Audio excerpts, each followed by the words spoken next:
삶을 살면서 자랑할 일이 뭐가 있을까요? 자랑거리 좀 있으십니까?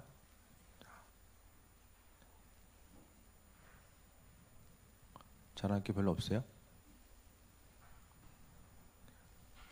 우리 인생은 자랑할 게 별로 없는데 자랑할 거는 예수님 자랑밖에 없죠. 우리가 무가치한 존재인가 아니면 너무 가치 있는 존재인가 그것을 나뉘는 것이 바로 예수님이거든요. 예수님 보시기에 정말 합한 자, 그러니까 주님은 우리를 가치 있는 존재로 이끄시고 인도하시는 분이 바로 그분이라는 것을 우리가 생각해 보게 됩니다. 13절 보면 너희 중에 말하기를 오늘이나 내일이나 어떤 도시에 가서 1년을 머물며 장사하여 이익을 벌이라는 자들아. 그러니까 계획하는 거죠. 열심히 살고 계획하는 거예요. 그러니까 하루하루 시간 헛되이 보내지 아니하고 계획하고 또 준비하면서 하나님의 뜻이 무엇일까 그것에 대해서 또 분별하고 그러니까 하루하루 계획함에 있어서 준비하고 또 어떤 그 삶을 열심히 사는 사람의 좀 대표적인 예가 13절에 나와 있어요. 그런데 14절에 보면 내일 일을 너희가 알지 못하는도다라고 합니다. 내일 일 대충 이렇게 흘러가겠지라고 예상을 하지만은 구체적으로 내일의 삶이 어떻게 주어질지는 아무도 모르잖아요. 그러니까 우리가 계획을 짜는 것도 중요하지만은 그 계획의 시간 흐름 가운데서 우리는 하나님께서 부르시면 언제든지 가야만 하는 존재가 바로 우리들이라는 사실을 기억하면서 살아가야 됩니다. 왜냐하면은 우리의 생명이 무엇이냐? 너희는 잠깐 보이다가 없어지는 안개니라라고 합니다. 이 말이 좀 동의가 되십니까? 우린 조금 길게 가는 안개죠. 네. 새벽에 이슬 또 안개가 이제 조금 뭐 잠깐 있는 안개도 있지만은 뭐 좀 오래 가는 안개도 있는데 결국 뭐 안개가 며칠씩 가진 않잖아요. 우리는 조금 길게 가는 안개다. 안개가 있다가 없어지고 흔적이 있습니까? 안개가 좀 도움이 되나요? 삶을 살아가면서 민폐는 좀 끼치죠. 차 사고 나고 앞에 잘 안 보이니까 정말 정신 차리고 살지 않으면은 이 안개라는 것은 민폐 끼치다가 그냥 삶을 마무리할 수밖에 없는 또 존재가 또 우리들임을 또 이야기하지 않나 생각을 해보게 됩니다. 그러니까 어느 순간 있는 것 같은데 잠깐 또 지나가면 후룩하고 없어져요. 없어지는 그 안개 같은 삶. 우리도 이 세상에서 어떻게 하면 좀 인생의 목표와 계획을 가지고 인생의 어떤 그 한 줄기의 좀 기록을 남길 수 있을까, 좀 가치 있고 풍성한 삶을 살아갈 수 있을까 생각을 하지만은 결국 삶을 돌아보게 되면은 마음 먹고 계획한 일들이 생각만큼 이렇게 많이 이루어진 것들 또한 없음을 보게 됩니다. 이루기도 힘들고 이루고 나서 그것이 또 뭐 어떤 건강이 받쳐줘야지만이 또 누릴 수 있잖아요. 또 그러지도 못하고 또 어떤 인생에 있어서의 정점이 올라간다고 했을 때에 올라가긴 잘 올라갔는데 이 내려오는 걸 잘 몰라가지고 또 마지막에 또 어려움 당하는 경우들도 많이 보게 됩니다. 어쨌든 오늘 우리에게 안개다라고 이야기합니다. 우리는 다 안개와 같은 삶. 안개에게 있어서 뭐가 중요할까요? 중요한 게 뭐 있어요? 안개인데 중요한 게 없어요. 안개 같은 삶이라는 것은 세상 가치관 내에는 우리는 안개 같은 삶이에요. 그러니까 주님을 배제한 삶의 모습은 안개라는 거예요. 그렇기 때문에 우리의 삶이 하루하루 살아가는 것이 마음먹고 열심히 살아가는데 그 열심히 살아가는 것이 하나님과 상관없는 삶, 그리스도 예수와 상관없는 삶을 살아가는 것 자체가 안개라는 거예요. 그러니까 삶을 살아가면서 주변 사람들과의 관계성 가운데서 어떤 유익을 주기보다는 불편함과 또 어떤 힘든 점으로 다가갈 수 있는 것이 삶의 모습이고 또 잠깐 있다가 다 사라져요. 있던 거 다 사라져요.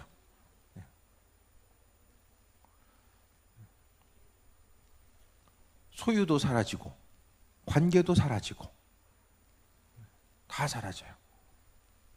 애들이야 뭐 클 때야 집에 있겠지만은 뭐 이제 주변에 보니까 20살 넘으면은 그냥 집 나간 애들도 많더라고요.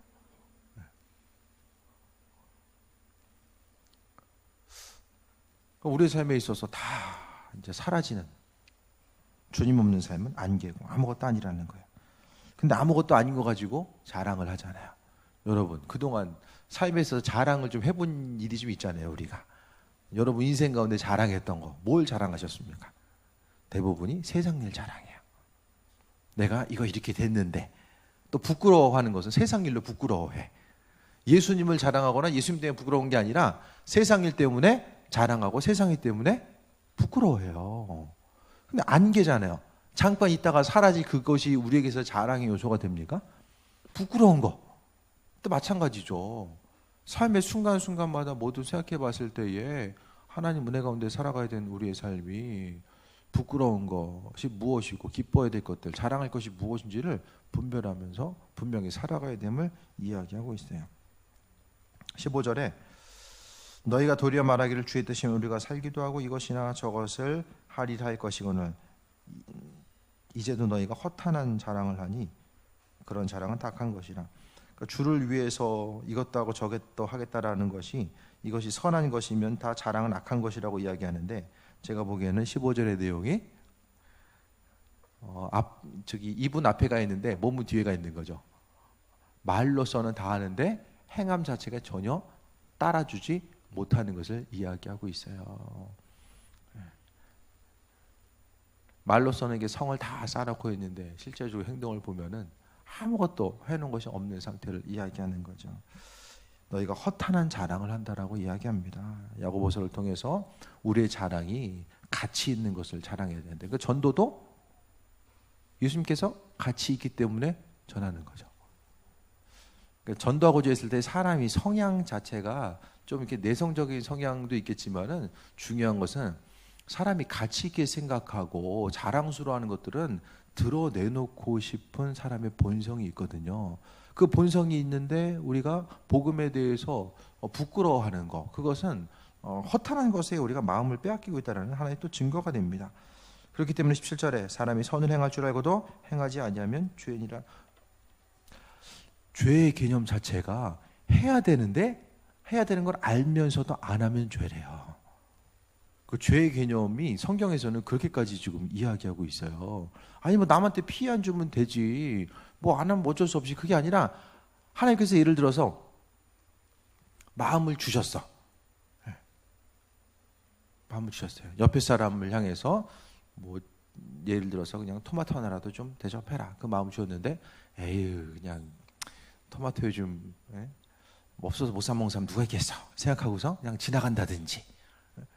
주님 주시는 마음이 있는데 그것을 행하지 아니하고 말씀 하나님께서 주시는 마음이 있을 때에 그 말씀을 지켜야 되는 이유는 하나님 말씀 명령이기 때문이고 지키기 힘든 이유는 수백 가지 수천 가지는 더 잽싸게 만들 수가 있어요. 우리가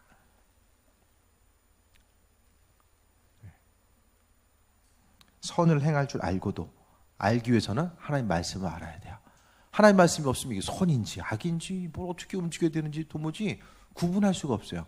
하나님께서 마음 주셨을 때에 그것을 행해야 된다는 사실을 알고도 행하지 않으면 그게 죄다라고 이야기합니다. 그러니까 여기서 하나 또 볼 수 있는 것은 선을 행한다라는 것은 관계. 그러니까 신앙생활함에 있어서 관계가 얼마나 중요한지 보잖아요. 그러니까 아이들도 그렇고 교회는 이 관계를 배우는 거예요. 관계. 신앙생활 아이들도 교회에서 열심히 신앙생활하는 애들이 학교를 가서나 어디 가서도 그 관계성을 잘 맺어가요. 그러니까 사람 때문에 계속해서 어려움 당하거나 그 부분도 교회에서 이미 이게 이제 그 교회 공동체는 좀 특수성이잖아요. 대부분은 가정이나 뭐 아이들도 학원 일정한 부분인데 교회 공동체는 벌써 폭넓게 관계를 맺는 것이 바로 교회거든요. 그러니까 그 교회를 통해서 관계성을 알아가고 또 교회 오면은 나는 다른 사람들 거 빼앗으라고 배우기보다는 나누고 섬김을 배울 수 있는 거. 그러니까 관계성이 또 좋아질 수밖에 없다라는 거예요. 선을 행할 줄 알고도 행하지 않으면 죄다라고 이야기합니다. 그러니까 우리 인생 가운데 자랑이 뭔가 생각해 볼 수 있게 되기 바랍니다. 여러분 인생에 지금 자랑거리 부끄러운 것만 기억나세요? 아 이것도 없고 저것도 없고 지금 다 부끄러운 거. 지금 나이가 몇 살인데 지금 이 정도는 이렇게 쌓아놓고 다들 이렇게 평균적으로 이제 소망하고 기대하는 바가 있잖아요. 몸도 아프고 애들은 공부 못하고 뭐 집도 없고 뭐 여러 가지 있잖아요. 이런 것들이 다 눈앞에 있어. 근데 성경은 그 어떤 것도 그게 부끄러운 일이라고 이야기하지 않아요. 다 부가치한 거다. 한순간에 다 사라진다. 그런데 나는 여전히 거기에 중심을 두고 있어. 그러면 뭐냐? 속고 있는 거죠. 속는 거. 세상 그 사단이 그 깔아놓은 그 장치 앞에서 우리는 다 속고 있는 거예요. 왠지 그게 있으면은 우리 인생 앞에 유익과 또 평안함을 줄 수 있는 어떤 것으로 다가올 수 있다라고 이제 속는 거죠. 가치는 무엇이냐? 허탄한 자랑이 아니라 중요한 것은 우리가 주님 없는 삶을 안개라는 사실에서 기억하고 그분의 도우심과 인도하심 가운데 하루하루를 살아가는 것 자체가 이제 여기에 있어서 나오는 온전한 자랑의 모습임을 이야기합니다. 교회에서 이제 오래들 보다 보니까 이제 세월의 흔적들이 이제 얼굴에 조금씩 이제 느껴져요. 이제 조금씩 얼굴 뚫어지게 안 봐도 이제 느껴지는 거야. 이제 조금씩 시간이 금방 가는 거죠. 지금 가치 있다라고 생각하는 그것이 한 30년 지난 후에도 여전히 가치 있는 거야. 내 인생의 자랑이야. 그것으로 여겨질 것들이 무엇이 있으십니까? 아무것도 없습니다. 90 넘으면 말씀드렸잖아요. 몸이 아프나 안 아프나 지혜가 있으나 없으나 돈이 많으나 적으나 다 평준화 된다고 그랬죠. 그게 중요하지 않아요. 돈을 뭐 100억 가진 사람이나 마이너스 100억이나 별로 90 넘으면 이게 평준화되니까요. 똑똑하고 안 똑똑하고 뭐가 중요해요? 90 넘어서 아무것도 중요하지 않아요. 우리 인생의 자랑이 무엇인가? 영원히 남는 건 그리스도 예수. 그분이 우리의 삶의 자랑임을 말씀하고 있어요. 그러니까 세상 헛된 것들 때문에 거기 목숨 걸고 하나님께서 주신 소중한 시간들, 열정, 모든 것들 다 헛된 것에 사용하지 마시고 우리의 삶의 정말 중요한 것이 뭐냐? 우리가 주님 없는 삶을 안개지만은 주님이 함께하는 우리의 삶은 너무나도 가치 있고 존귀한 존재. 세상에 하나님의 영광을 나타내야 되고 죽음 위에서는 하늘에서 해같이 빛날 수 있는 온전 아주 존귀한 존재. 그것이 바로 우리 자신임을 이야기하고 있어요. 그러니까 세상적인 기준은 어떤 소유에 있어서 가치를 정하지만은 하나님 보시기에 합한 사람은 어떤 거냐? 우리의 삶의 여정이 정말 하나님의 뜻대로 살아가고 또 말씀하신 대로 인도하심 따라 하나님이 중요하다고 여기는 그것대로 우리가 믿음으로 순종하고 반응하면서 살아가다 보면 그게 존귀한 인생이죠. 그러니까 우리가 많은 것을 이루지 못하라고 해서 후회할 것도 없고 아쉬워할 필요도 없고 그냥 하루하루 지나간 것은 다 중요한 게 아니에요. 오늘 하루의 삶의 여정부터 우리가 어떻게 살 것이냐 부지런히 복음 전하고 낮에 이야기했던 것처럼 수요일날 토요일날 전도 시간이잖아요. 그러면 시간 되시는 분들 다 오세요. 가치 있는 삶을 살아야 되잖아요. 시간이 없어요. 시간이 우리가 금방 지나가요. 네. 와가지고 전도지 한 단 정해주고 그게 이제 주에 감당하는 거죠. 사명 감당하는 거죠. 집에 있으면은 나 위해서 시간을 보낼지 모르겠지만은 결국에 남는 것들은 아무것도 없어요. 가치 있는 삶을 살아가는 거. 작은 헌신이지만 주를 위해 살아가고 또 누군가를 위해서 위로해주고 권면해주고 하나님께서 주어진 그런 환경 가운데서 섬기는 모습. 그게 주님 모시기 자랑거리가 되죠. 그러니까 하나님께서 이 욥기에 보면은 욥이 이제 그 엘리트 신앙인의 한 사람으로서 이 욥을 지정하잖아요. 욥을 통해서 봐라 이런 애도 있다. 사단에게 자랑하면서 이제 이야기하잖아요. 그런 생각 안 해보세요. 잠깐 다른 얘기긴 하지만 하나님이 자랑 안 했으면은 욥을 지정하지 않았으면 욥이 그런 고생 안 했을 텐데 괜히 그거 신앙생활 열심히 하다가 하나님 눈에 띄어가지고 고생은 고생대로 하고 그냥 그 엄청나게 고생하잖아요. 있던 거 다 없어지고 물론 나중에 하나님 2배 주셨지만은 아니 다 없어진 다음에 이거 2배로 있는 것 자체가 여러분 그거 선택하셨겠어요? 조금 그냥 없어도 그냥 있는 거 좀 유지하다가 적당하게 사는 걸 선택했겠죠. 대부분의 자식도 다 죽어 마누라는 하나님 욕하고 죽으라고 그냥 저주의 말을 퍼부어 있는 것들도 아주 황당하게 없어져요. 네? 비바람이 몰아쳐져 있던 거 이제 기둥이 이제 무너지고 적들이 침입해가지고 있는 거 다 수거해가고 인간적으로 보기엔 욥한테는 눈에 보이는 게 중요하잖아요. 근데 하나님이 욥을 괜히 언급한 게 아니에요. 하나님은 욥에 대해서 당대 의인이라고 했지만은 그를 더욱더 하나님 보시기에 합한 온전한 자, 그러니까 거듭난 사람으로서 그를 변화시켜 나아가는 이 과정들이었던 거예요.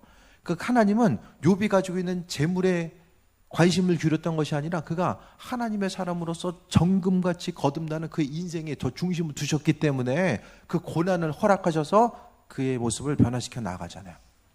그래서 예전에는 귀로 들어서 알았던 하나님을 이제는 눈으로 본다라고 그 친밀한 하나님에 대해서 믿음으로 고백한 거. 그러니까 대부분이 다 고난을 통해서 주님 만납니다.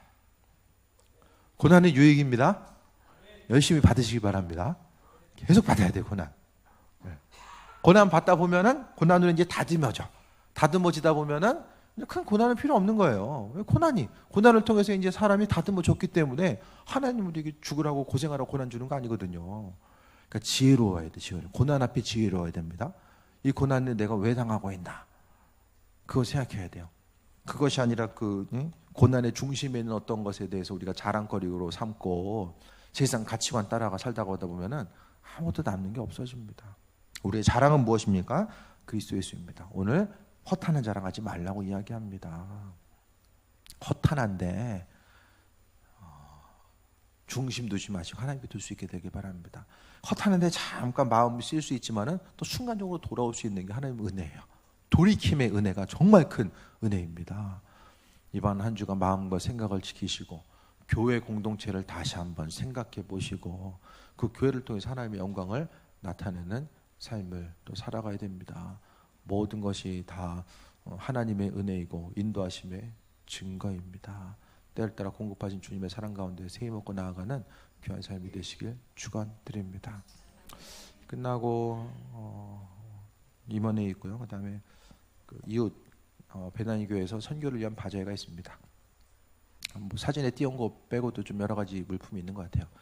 다른 교회 좀 바자회 어떻게 하나 가까운 데니까 함께 좀 보시고 또 사실 거 있으면 좀 사시고 가능하신 분들은 함께 교회 차리고 갈 예정이니까 함께 동참해 주시길 바랍니다. 기도하고 마칩니다.